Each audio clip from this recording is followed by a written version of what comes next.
Anka foli bɛ se an baden bɛɛ lajɛlen ma. An bi Ala fo k'a ɲini Ala fɛ a ka kisi ni nɛɛma ji di alakiraba kan a n'a so dinkew a n'a nɔfɛ tugubaga ɲumanw Ala ka ne ni aw bɛɛ lajɛlen ye o la. Bi an bɛ utu kalo tile 12 san 2020 an bi o la bi. An ka bi video kɛrɛnkɛrɛnnen don min ka lase an fa an'an ka cɛkɔrɔba a Sheikh Imam Mahamud Dicko ka lase ale ma. Ka sababu kɛ ne yɛrɛ sigalen don fɛn dɔ la a bi wagati jan bɔ. Nga siga in a bi ɲini ka bɔ siga la ni ka kɛ kɛnɛkanko ye ne ni an baden bɛɛ lajɛlen ma. O de kama an bɛna video nin kɛ ni ka ɲɛsin an ka cɛkɔrɔba ma. An bi fɛ ka jaabi fɛnɛ sɔrɔ an ka nin video in na an fa yɔrɔ ni o ye a Sheikh Imam Mahamud Dicko. An ka mɔgɔ bonyata don an ti se ka kalakari a la ka sababu kɛ imam do jamana in diinɛ ɲɛmɔgɔw dɔ do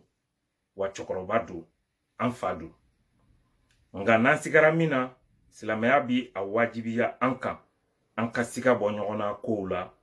o de bi an dɛmɛ ka an se alafama yɔrɔ. An badenw o ye siga jumɛn ye? An y'a jate minɛ a mɛnna an karamɔgɔ a Seydi Sherif Usman Madani Haidara ale bi dɔgɔya a Sheikh Imam Mahamud Dicko ale nɔfɛ mɔgɔw fɛ kosɛbɛ. Nga siga bɛna bɔ an na ni mun ye? An b'a ye mɔgɔ minnu bi dɔgɔyama ta ka a Seydi Sherif Usman Madani Haidara sɛgɛrɛ wagati minnu kɔnɔ an b'a ye olu de bi gɛrɛ imam na o wagatiw kɔnɔna la. An bɛ tila k'a ye tugun Sherif Usman Madani Haidara bɛ tila ka dɔgɔya imam ka kɛnɛ sigilenw kan fo a yɛrɛ nagakɔrɔla la. O fɛnɛ bi ka siga bɔ an na ne badenw. O de kama an bɛ nin video in ɲɛsin an ka imam ma ani imam kanuɲɔgɔn bɛɛ lajɛlen ma u ka siga bɔ u badenw na. An badenw mandenkaw ko mɛn dan o ye mɛn tigila ye. An ka don video kɔnɔ. A bɛ kuma fɛn fɛn mɛn contre Mahamud Dicko ni diinɛ ɲɛmɔgɔ ninnu da farikolo de bɛ k'a fɔ kunkolo yɛrɛ bɛ yen a b'a servi farikolo ninnu na de min kan k'a fɔ a b'u bila k'a fɔ a yɛrɛ bɛ kɔfɛ mais an b'a tigi dɔn a b'an dɔn u ka sabali o de ka fusa u ka sabali. I ye san 100 kɛ ka baara kɛ ka ɲa i bɛna san 1 kɛ k'a bɛɛ don bɔgɔ la i dɔnna mɔgɔ y'i faamu sabali. E si bɛ yɔrɔ min na bi bi in na saya de surunyalen b'i la sa walima o y'i dan ka ban e ni bɔli a b'o de kansa parce que ni mɔgɔ tɛmɛna san 60 la ka ban c'est fini. Anw hakili la o bɛna kɛ e sabali kuma ye o bɛna kɛ e ka nimaniya kuma ye o bɛna kɛ e ka mɔgɔ fara ɲɔgɔn kan kuma o bɛ ka kɛ e ka fitinɛ kuma ye mais n'u ye nin ma in daminɛ kuma o kuma wallahi saboteli kan tɛ ka kuma fɔ ka ja tɛ fɛn min bɛna ne hakili la a bi lahabi ni alakira o de bɛna ne hakili la quoi a bi lahabi c'est à dire a ma sɔn alakira la fiyewu fo a taara lahara hali a bɛ taa lahara la don min a nan'i jɔ a kunna k'a fɔ ne bɛnkɛ wallahi i ye fɛn fɛn kɛ na n yafari ma a bɛɛ la da la dɔrɔn ko ala ye kelen ye ne Mamadu ye ala ka ciden ye a y'a jaabi minɛ i b'a dɔn a ko n bɛ yɔrɔnin min na komi sisan i ko ka goɲɛ bi ka tɛmɛ kɔrɔlen kan bon mɔgɔ min mɔgɔ b'i bɛɛ la i dɔ t'a bɔ quoi ne t'a dɔn an bɛna sababu min sɔrɔ dugukolo kan min bɛ ninnu Mahamud Dicko min bɛ ninnu kɛ a fɛ ne ɲɛ t'a la an kana an yɛrɛ sɛgɛn o la dɛ.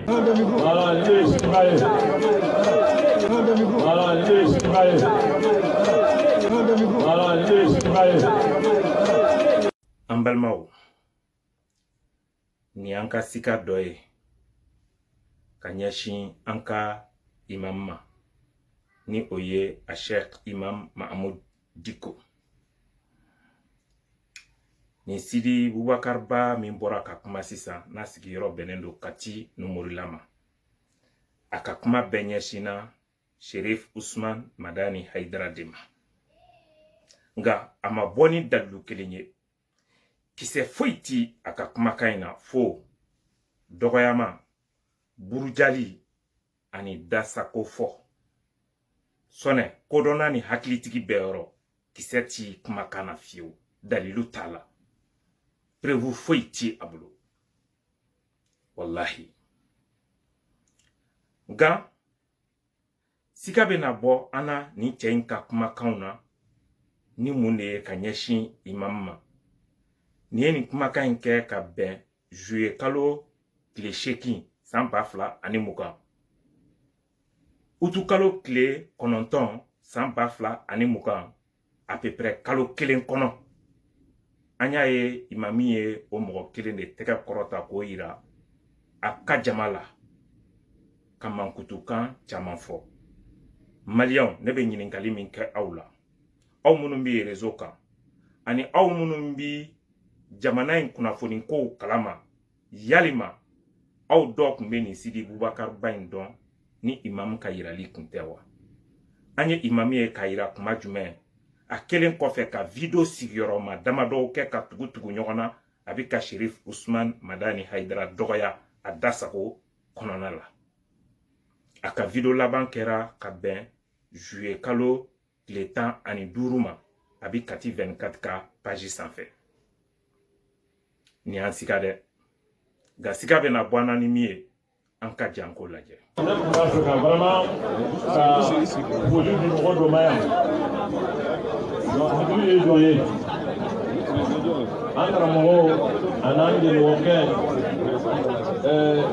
Karamɔgɔ Sidiba karamɔgɔ don, wajibikɛla don, diinɛ ɲɛfɔbaga don, katika don. Maa min don an bɛ nin litini na, a b'a la sen n'a bolo a n'a yɛrɛ to.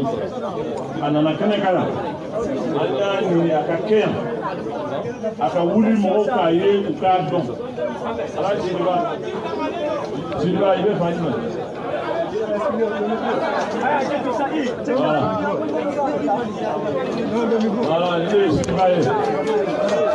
Enfin, ananka imam a Sheikh Mahmoud Diko ni an ka sika dɔ ye ka taga ima ka tila ka sika bɔ an na ka bɛn ni i yɛrɛ ka kɛwale ko kɛcogo ye ni o de ye mɔgɔ min ma dɔn fiyewu fo tuma min a kelen ka Sherif Usman Madani Haidara dɔgɔya video sigiyɔrɔma damadɔ la ka tugu ɲɔgɔn kɔ, o ma hali kalo kelen dafa. An ye o tigilamɔgɔ de ye e bolo i bi k'o yira i ka jama la ni maabaya ye. A ye fɛn fɛn fɔ Sherif Usman Madani Haidara ma dalilu kelen ti a bolo a la fo burujali ani dasako fɔ. Cɛw bi baara kɛ ni dalilu de, ne bi n ka dalilu bɛɛ yira n ka video kɔnɔ ni Ala sɔnna ma. Nka imam an ka sika dɔ nana kɛ mun fɛnɛ ye tuguni ka bɛn ni san 2019 ye au mois de février kɔnɔna la ni an ko 10 février a ye bɔli min kɛ stade 26 mars kɔnɔna la. O kɛnɛ kan a y'a sɔrɔ Sherif Usman Madani Haidara bi voyage la, ne ma fili, a y'a sɔrɔ Sénégal jamana kan. Ne hakili kaɲi. O sen fɛ Sherif Usman Madani Haidara ye mɔgɔ min bila ka taga présenter a place la ni o ye a Cheikh Imam Kasim Traoré. I ka jama ye wo ci o la ka dɔgɔya kosɛbɛ i n'a fɔ Sherif Usman Madani Haidara yɛrɛ de bi kɛnɛ kan, barisabula ale ka nɔrabila don. Imam ye kuma min fɔ o kɛnɛ kan an ka jɛ an ko lamɛn. Ko dɔw kɛra yan sisan silamɛw ne tɛ se ka bɔ kuma na ni m'o fɔ aw ɲɛna. Wala a ye sabali a ko in a ye n degun dɔɔni, n bɛ hakɛto ɲini aw fɛ, a ye n degun b'a fɔ aw ɲɛna. A kɛcogo in a ma bɛn ne ma. An ka sabali. An ka jamana in diinɛ ɲɛmɔgɔ bɛɛ ye diinɛ ɲɛmɔgɔ de ye. A diinɛ ɲɛmɔgɔ bɛɛ lajɛlen a boɲɛbaa n'a kanubaw bɛ yen. Ni min tɛ kɛnɛ kan fɛn dɔw bɛ yen an ma kan k'a ta ka ɲɔgɔn sɛgɛrɛ, o man ɲi. N ka kan k'a fɔ aw ɲɛna parce que an yɛrɛ dama de don.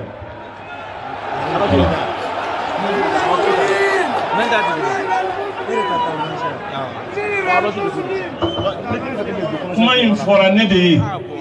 ne ni sirifukɛ de kumana n'o ye Sherif Usman Madani ye. A ko n ma n bɛ degun na, n bɛ taama na. N dɔgɔ i bɛ yɔrɔ o yɔrɔ a bila na. A ko walahi kɔrɔ i ye min fɔ o sɔn ma, nka n degunnen don n'a don sera k'a sɔrɔ n ma na n bolo fila bɛ n kɔ. N ka jama bɛɛ n b'u bɛɛ wele ka na. Ne de ye lahidu d'a ma n ko ni n sera kɛnɛ kan mbi ka darura fo nya ka kalanden wele ka fo aka ka darura fo o kuma o kumbena kumbe cogo mi amma kan go ke an yere dama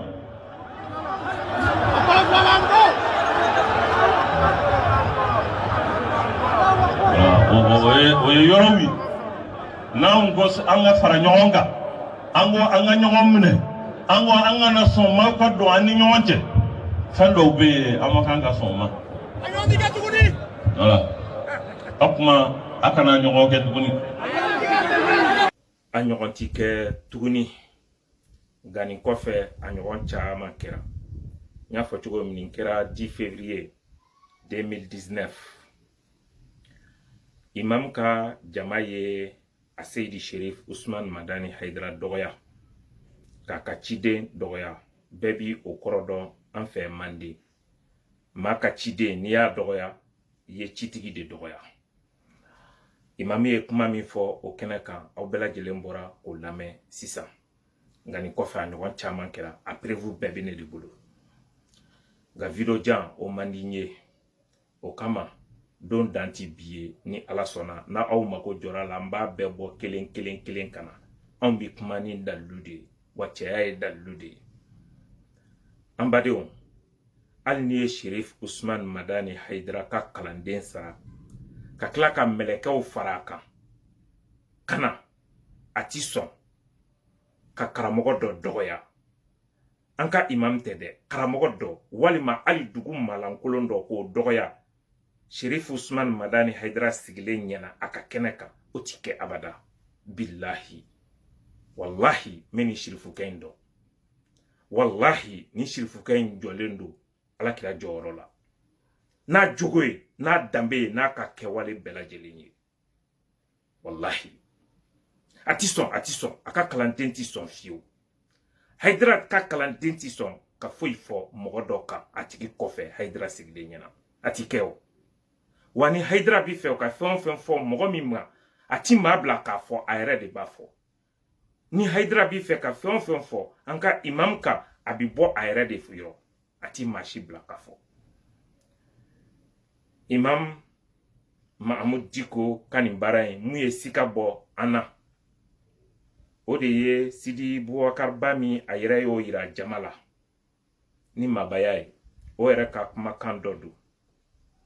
komi anw ti politiki dɔn anw karamɔgɔ ti politiki baarakɛla ye diinɛ baarakɛla de don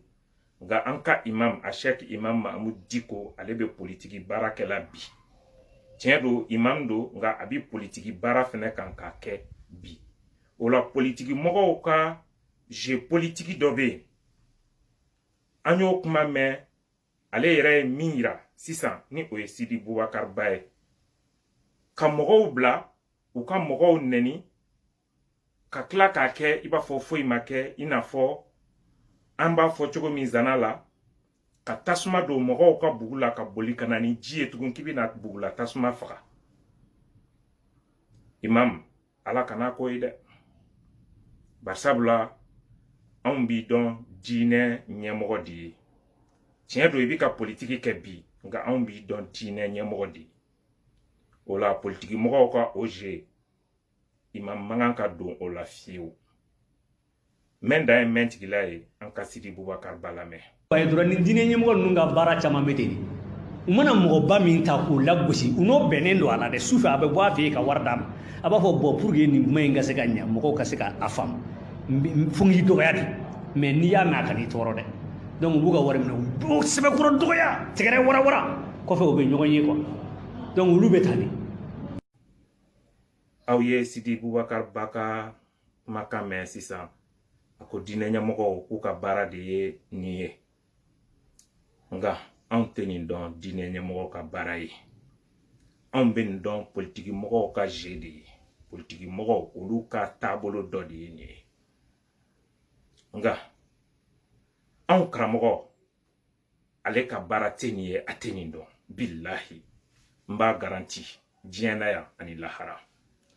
a ka kalanden anw minnu ye anw tɛ nin dɔn anw kɛwale tɛ nin ye nin ye politiki mɔgɔw taabolo de ye maa min bi Alakira ladege Alakira nɔrabila ye maa minnu ye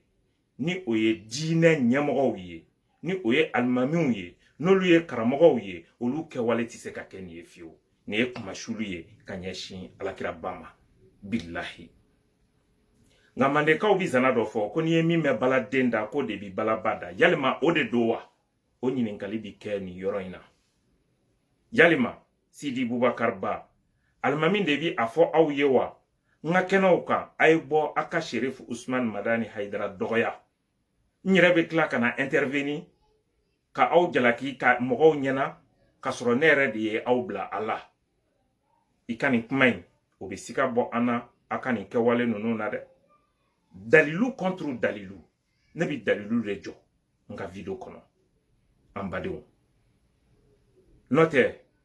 ni Sidi Bubakar Ba in ale balimakɛ ni o ye sabati 2012 Musa Bubakar Ba kati kelen in kɔnɔ ye ale balimakɛ de ye Sidi Bubakar Ba ye kunu o de tun ye an ka imamu ka baladen nka bi Musa Ba ale ti baladenya la bi ale balimakɛ Sidi Bubakar Ba o de kelen do baladen ye bi anw ti galonda ma la dɛ a ye galon bɔnda Musa Bubakar Ba n'o ye jeunesse ye a ye kuma in kumaba bɛɛ lajɛlen fɔ anw bɛ o ka ɲi ale da la nka kumakan in a k'a faamu dɛ ni min mɛnna baladen da o bɔra balaba de la nin yɔrɔ la an bɛ yafa ɲini kɛ an balimakɛ ani an kɔrɔkɛ fɛ ni o ye Musa Bubakar Ba ye o conseil islamique kɔnɔna la barisabula dalilu yira dɔrɔn de do an bɛ Musa Bubakar Ba an b'a fo a bɛ fasojɔ baara min na a bɛ diinɛ baara min na ala ka an n'a dɛmɛ ala ka an n'a sen sabati fo ka se alakira ba ma k'aw sara kɔji da ala k'o nɔgɔya an n'a ye an badenw nin fɛnɛ kɔfɛ an ka sika dɔ kɛra sisan dɔgɔkun tɛmɛnen kɔnɔna la o kɛra imamu yɛrɛ sigilen ɲɛna ka Sheriff Usman Madani Haidara dɔgɔya a ka mɔgɔw fɛ an ka jɛ an ko sariya la ye Sheriff Usman Madani Haidara Sheriff Usman Madani Haidara nin kɛra dɔgɔkun tɛmɛnen an kɔrɔ ka Sheriff Usman Madani Haidara dɔgɔya imamu ka jama fɛ imamu yɛrɛ sigilen ɲɛna wa foyi ma bɔ a la fɛnɛ an fa ani an karamɔgɔ an'an ka imamu i denw sigari la i ka kalandenw sigari la ka siga fɛnɛ bɔra an na tugun imam ni kɛwale ninnu ye an bɔra ka dɔw yira sisan ka caman to an bolo ka taa se yɔrɔw la a dalilu caman de bi ne bolo fo hali imamu wɛrɛ minnu sigilen don jamana wɛrɛw kan n'u ka wajuliw kɔnɔ u ti foyi fɔ fo Sheriff Usman Madani Haidara dɔgɔyali a n'a burujali a n'a mankutu tiɲɛli u ma dɔni foyi ye ni o tɛ wallahi u ti ala yira jɔnw na u ti kira yira jɔnw na u ka kuma bɛɛ bi boli Sheriff Usman Madani Haidara de kan o imam dɔw fo ka taa se k'i ka télévision so ni o ye télé ɲɛta ye ka délégation formé ka wuli jamana ani jamana ka taga olu mabaya u sigiyɔrɔw la imam n'an ko an b'a dalilu jati tan ti an bolo a baara la nka don nataw la ni ala ye tan di an ma an bɛ n'u banke imam anw dun ma ɲinɛ an ma fili fiyewu e de taara se Sheriff Usman Madani Haidara ma san 2017 kɔnɔna la k'a fɔ ko diinɛ ɲɛmɔgɔw bi ka nɛni réseau sanfɛ ko aw ka ɲɔgɔn sɔrɔ misiriba kɔnɔ walasa dansigi ka se ka kɛ o kɛwale ninnu na mais imam anw ka tila k'a ye e yɛrɛ ka mɔgɔw ani maa minnu fana bi Haidara nɛni e yɛrɛ de bi ka olu yira diɲɛmɔgɔw la wa Haidara bin nani ere sigile nyana imam foyi ti bɔ a la anw ka dɔnni tanya kɔnɔ nin ti alakira jɔyɔrɔ ye alakira manton fɛ nin ti alakira jɔyɔrɔ ye diinɛ ɲɛmɔgɔ fɛ o y'anw ka faamu ye o la an bɛ ɲininkali segin an ka imam ma ani an fa a ka an jaabi a bi diya an ye kuma kɔnɔ ni gasi min yera la i denkɛ ani ka kalanden a bi yafa ɲini i fɛ o kɔnɔ nka an sikarila cɛ bɛ cɛ bin ni dalilu de ye nka nɛnni tɛ dɔgɔyama tɛ burujali tɛ anw ti mɔgɔ dɔgɔya an ti buruja an ti nɛnni kɛ an karamɔgɔ ma an bila o sira kan a ma an lamɔ ni o ye a ma an jogo don ni o ye wa an m'a sɔrɔ o sira yɛrɛ fɛnɛ kan o la anw b'an disi gosi n'an ka dalilu tigiya de ye cɛ bi cɛ bin ni dalilu de ye nka cɛ ti cɛ bin ni nɛnni ye cɛ bi cɛ bin n'i ka dɔnni de ye nka cɛ ti cɛ bin ni mankutu tiɲɛli ye wari tɛ ne bila ka nkalon na mɔgɔ la jama tɛ ne bila ka nkalon na mɔgɔ la bani bɛ ne bolo karamɔgɔ Haidara